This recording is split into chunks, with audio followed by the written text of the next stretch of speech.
Thank you. Over to you, sir. Thank you so much, and it's great to be here. I think Sameer set the context really well.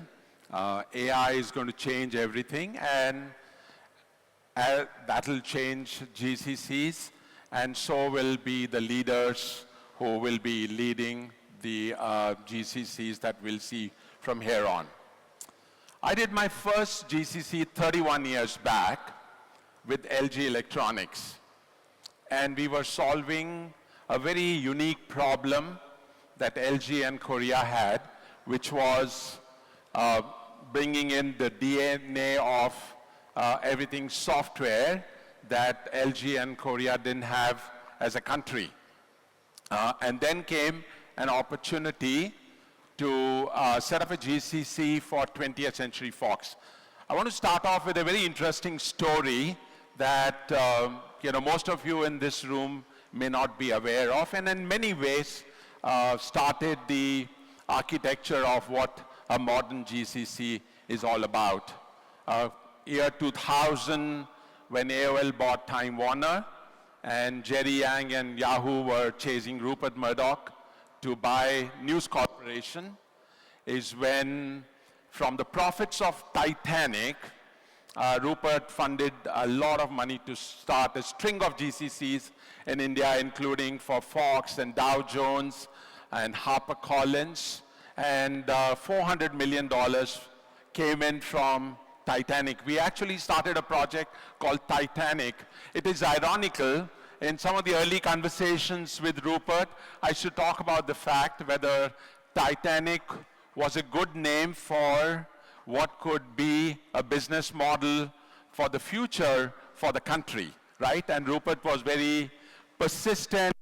We kept that name for almost 5 years and had a great deal of success in a number of GCCs that came about. So I'm going to focus a lot of this conversation around where are we headed, more from a leadership perspective as we go through a step change in the world of GCCs.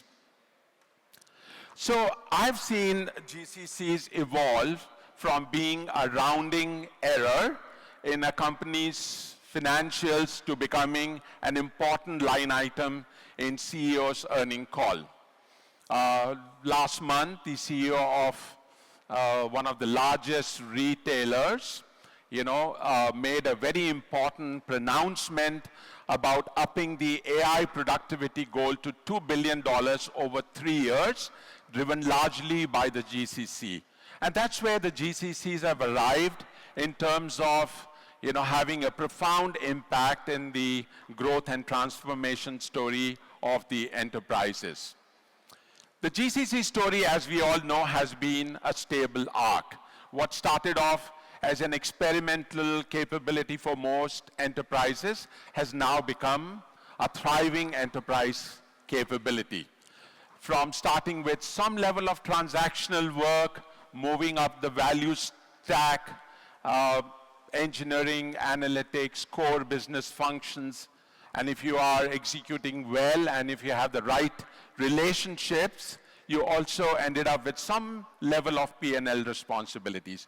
We are getting to a stage now where GCC is the enterprise, not just an outpost or a subservient part of the organization, but being the mainstream enterprise itself.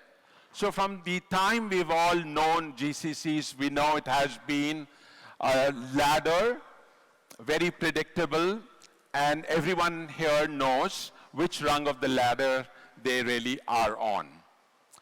Bipin spoke about several renomenclatures of the concept of a GCC. Every few years, we had a new name for the GCC, from being an offshore unit to a shared services center, to a COE, to a captive center, GIC, GVC, GTC. I mean, we keep coming out with names.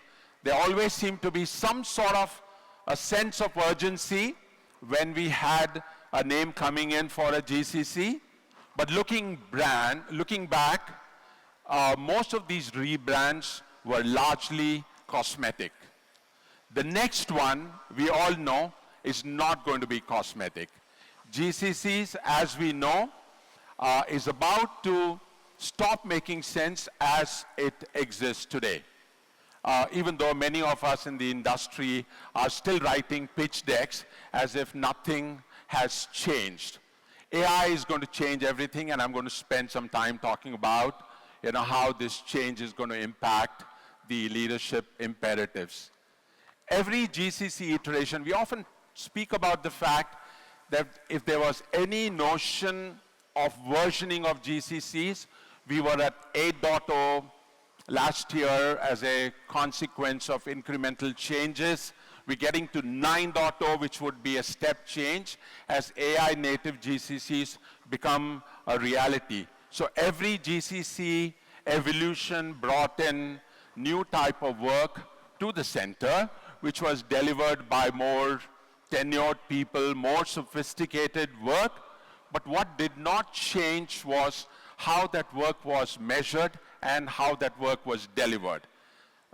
Two parts to it: a person doing the task for a wage and for a wage or for a capacity differential. AI is about to break that unit. So GCCs are now at an inflection point. From 2026, you'll hear a lot about what AI native GCCs are going to do to the industry, but essentially we're moving to a paradigm where we'll see outcome-led delivery, GCCs becoming the enterprise nerve center, and with agentic AI, Gen AI, service desk, etc., changing everything in terms of how work gets done. So work is going to shift from this whole notion of cost and capacity arbitrage to more of a non-linear delivery of outcomes. And half the GCCs that have been set up in 2026 have already been designed in an AI-first manner. So let's look at what an AI-native GCC is all about. So in very simple terms, an AI-native GCC is not a GCC that uses AI, but it is a GCC that is designed around AI. So you're bringing in a formal change in the operating model and the operating system of a GCC. Think about a 4W framework. What is the work and how does the work get reimagined? Who does that work? Where is the work done? And the ways of working. And a lot of this is going to be embodied in the concept of AI native GCCs. So two distinctions I want to make is this whole notion of AI-enabled GCCs that do more work with AI, and a large number of GCCs that we see today are in many ways AI-enabled GCCs, and AI-native GCCs are the ones where AI is the operating model of these GCCs and not added post facto to the operating model. AI-native GCCs fundamentally change how work gets done. So if you look at the distinction, AI-enabled GCCs is a human organization, enabled with a plethora of AI tools. But if you look at AI-native GCCs, you're talking of humans, AI organization, and autonomous work. So AI-native GCCs are AI at core, with humans at edge and outcomes at scale. So think about humans, agents, and intelligence when it comes together to non-linearize how outcomes have been traditionally delivered. So 5 key shifts when it comes to the AI native GCCs. Intelligence becoming the unit of scale from people, AI becoming the workforce, work fundamentally being redesigned instead of process re-optimization that we've seen in the past, from human-led execution to human plus AI-led orchestration, and you'll hear a lot about the distinction between execution and orchestration, and the non-linearization of the industry, which means from a people capacity perspective, the ability of GCCs to deliver non-linear business outcomes.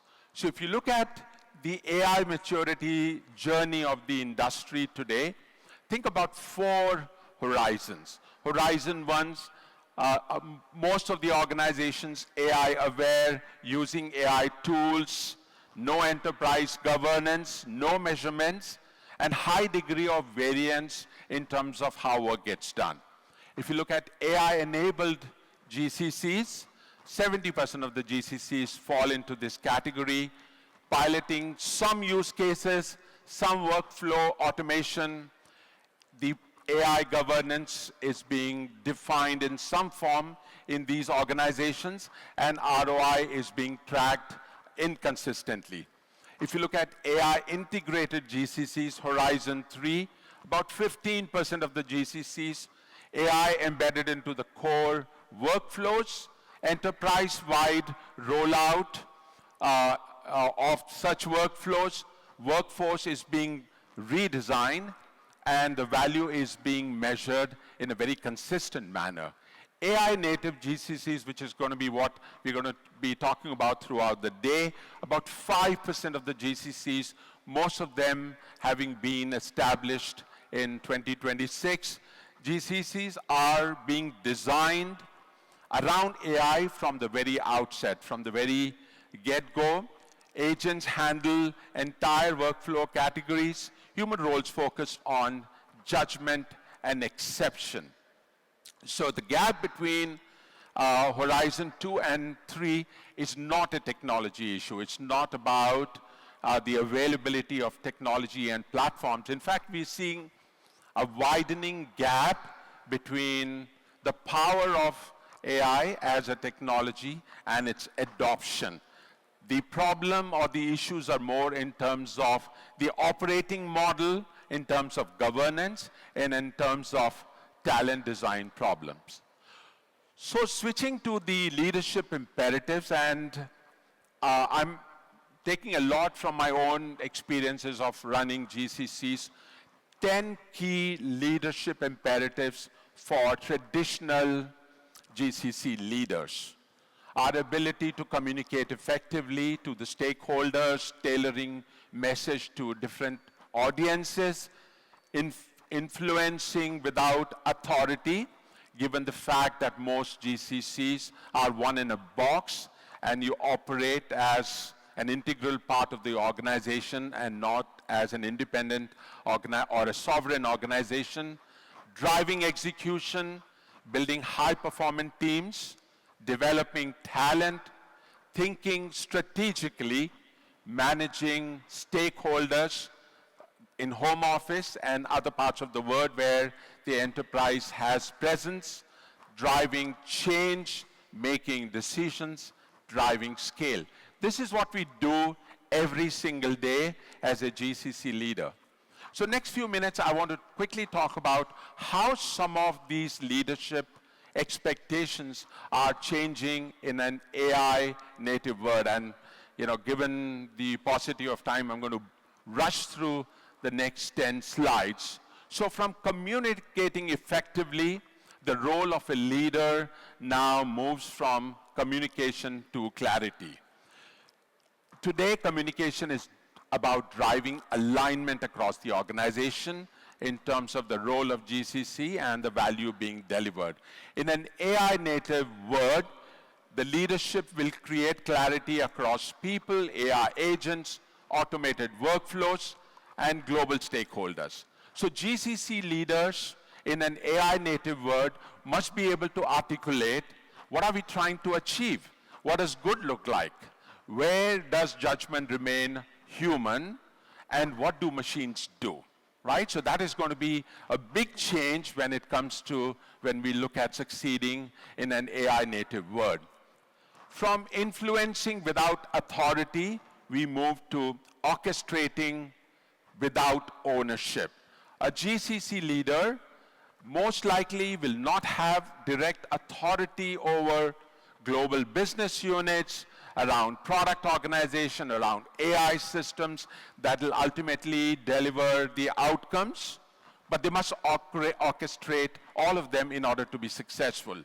So the leader is now going to become a network orchestrator rather than being a hierarchical manager known by the role and the title they come with.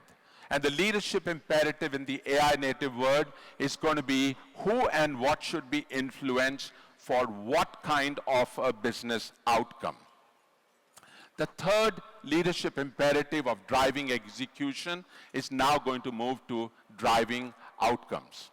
The leadership imperative now is going to be what business outcome did we create? The traditional GCC KPIs, SLAs, matrix of productivity, utilization, SLAs, throughput, FTEs, cost savings is now going to change to revenue impact, cycle time reduction, customer experience improvement, and mitigating risk. From building high-performance teams, now the imperative changes to building high-performance human and AI teams. So as an example, the future of a team need not be 100 full-stack engineers. It could be 20 engineers, it could be 200 AI agents, it could be 50 automated workflows. So therefore, as GCC leaders, we need to understand how the work will get reimagined and decomposed. What should be human-led? What should be AI-assisted or AI-executed? And what should be completely autonomous? From developing talent, now we move to developing judgment. So the traditional GCC leadership role has been heavily focused on building capabilities. And that's where the concept of GCCs came about. In the AI native world, GCCs will increasingly provide knowledge, generate code, analyze data. You don't need software engineers anymore. You don't need financial analysts or accounts payable executives anymore. A lot of this work can be done autonomously by AI agents. The focus now shifts to judgment, to curiosity, to creativity, to context, to ways of working, to domain understanding, to problem framing, and ultimately to accountability. So the new leadership imperative is going to be, how do I develop people who should know what needs to be done, and more important, when not to trust AI. Strategic thinking now moves to redesigning work. Traditionally, we've always spoken about process improvement. How can I make a process better? In the AI native world, we're going to talk about why we're doing this process at all. And this distinction is enormous. The first part of it is the whole notion of automation, and the second comes with reinvention. So GCC leaders in AI native era have to deconstruct work into tasks, decisions, outcomes, and then rebuild the operating model around what AI will make it possible. The next leadership imperative of stakeholder management is now going to be building trust. The GCC leader is now going to become the chief trust builder for the enterprise. India is going to benefit, and GCCs are going to benefit from a lot of AI work coming into the GCCs, not just because of the availability of talent in a predictable, certain way and with the cost points that most companies are looking at, but because AI is going to be the biggest change management challenge that enterprises are going to go through. So GCCs will enable, or AI native GCCs will enable remoting the change. Some of this change can be so profound that it can derail organizations. And that's why the new leadership imperative for leaders is going to be now becoming a chief trust builders. Change management is now going to change into continuous reinvention. Technology will keep changing, AI agents will keep improving, processes will keep getting redefined. So the leadership competency now moves from change management to reinvention management. From decision making, the leadership expectation moves to knowing which decisions belong to humans. I guess the biggest challenge and the change to leadership is going to be how to determine what gets done by human and what gets done by AI. So the question no longer is going to be what decision should I make, it'll become who or what should make this decision. Scaling the GCC is now going to be creating non-linear scale. So the buzzword is going to be the non-linearization of GCCs, and the leadership imperative is going to be, how do I build a GCC whose impact grows much faster than headcount? And this is going to be the beginning of the AI native GCC. So if you look at the GCC leadership evolution, it's going to be around orchestrating intelligence. It's going to be around driving real business outcomes. It's going to be building human and AI systems, leading continuous reinvention of business processes, and of course, scaling intelligence with the improvisation of the models. So the leadership competencies are not going to go away. They'll just get upgraded with communication becoming clarity, influence becoming orchestration, execution becoming outcome ownership, scaling people becoming scaling intelligence. AI native GCCs will require a much higher order of leadership. So every decade that we have been through in our lifetime has had one defining enterprise model, from manufacturing to the internet era to cloud, and now we're getting into AI native enterprises. In many ways, for all of us in this room, the opportunity is going to shift from the fact that, we as a country and as an industry architected the modern GCC industry. The new opportunity before all of us is the opportunity to create the operating system of AI native enterprises through the GCC model. This is the opportunity before us, and this is the true new leadership imperative in an AI native world. Thank you so much.